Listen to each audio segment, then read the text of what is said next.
이틀 전 경남 양산 통도사에서 70대 운전자가 몰던 승용차가 보행자를 향해 돌진했습니다. 한 명이 숨지고 12명이 중경상을 입었습니다. 이 사고를 계기로 고령 운전자 면허를 반납하는 제도가 다시 논의되고 있습니다. 고령 운전자 교통사고 현황과 고령 운전자 면허 반납에 대해 이야기 나눠보겠습니다. 이수범 서울시립대 교통공학과 교수 전화 연결돼 있습니다. 교수님 안녕하십니까?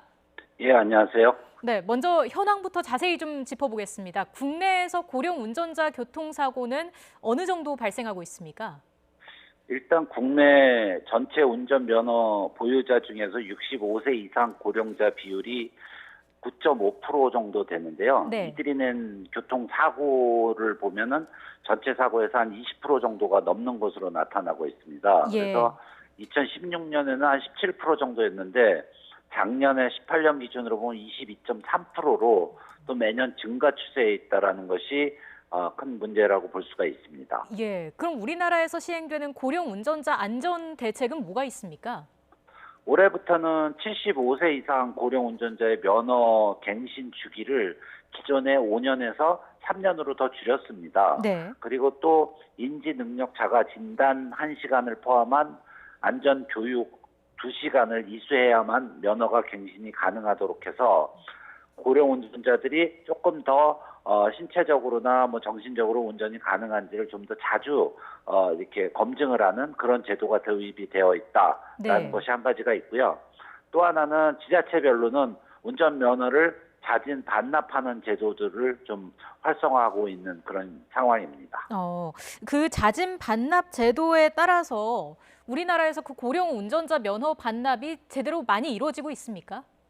뭐 사실은 그렇지는 않습니다. 전국에 65세 이상 고령 운전자가 한 300만 명이 넘는데요. 네. 최근 5년간 면허를 자진 반납한 사람 수는 약 한 3만 명밖에 안 되니까 고작 한 1% 수준이거든요. 예. 그래서 지금 뭐 면허를 이제 뭐 자진해서 반납하는 그 비율이 선진국에 비하면 굉장히 낮은 수준이다 이렇게 볼 수 있습니다. 예. 그 고령 운전자들이 면허를 반납하기 위해서는 아무래도 실질적인 조치가 필요할 것 같은데 현재 고령 운전자가 면허를 반납하면 주어지는 혜택은 뭐가 있습니까?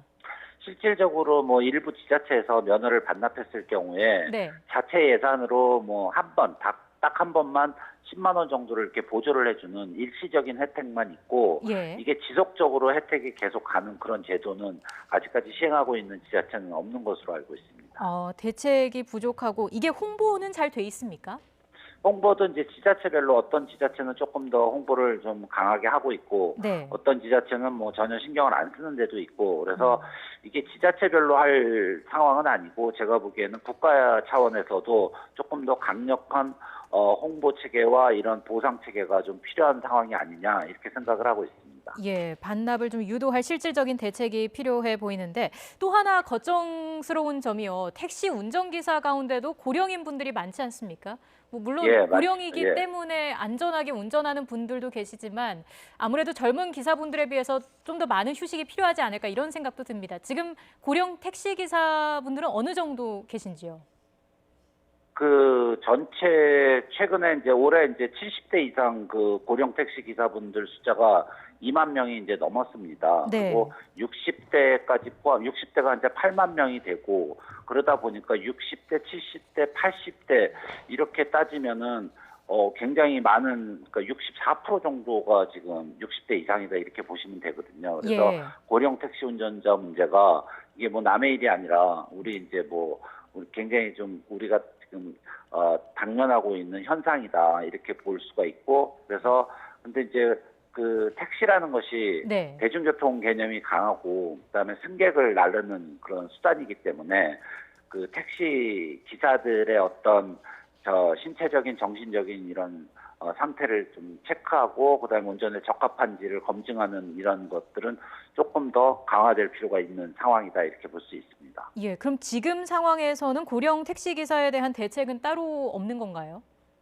지금 뭐 현재는 이제 뭐 70대 이상에서부터 5년에서 면허증 유효 기간을 이제 좀 줄여가는 그런 제도가 있는 상황이긴 한데 예. 그것만 가지고는 좀 부족하다라는 얘기들이 많이 나오고 있습니다. 음. 그래서 선진국에서는 전문 이제 의사들이 진단을 해서 이 사람이 과연 운전을 하는데 적합하다 안 하다를 전문가들이 이제 판단을 하고 거기에 따라서 또 맞는 검사를 하고 이런 식으로 해서 면허증을 계속 이렇게 연장을 시켜주는 그런 제도를 택하고 있는 선진국들이 대부분입니다. 예, 그 고령 운전자에 대해서 해외의 경우는 어떤지 궁금한데요. 외국 네. 같은 경우에는 대책이 어떻게 이루어져 있습니까?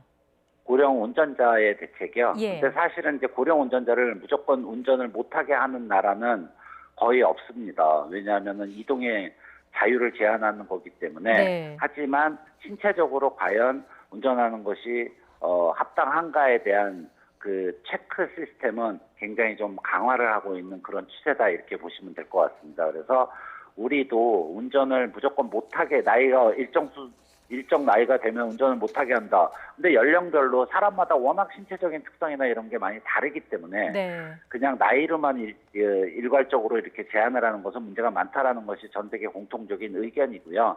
그래서 일정 나이 이상이 되면 정기적으로 그다음에 더 자주 의사의 체크업을 받고 거기에 따라서 운전이 가능하다 안 하다를 판단을 하는 이런 시스템이 하루빨리 도입이 돼야 된다 이렇게 판단이 됩니다. 예, 많은 고민이 필요해 보입니다. 오늘 말씀 네. 여기까지 듣겠습니다. 이수범 네. 교수였습니다. 고맙습니다.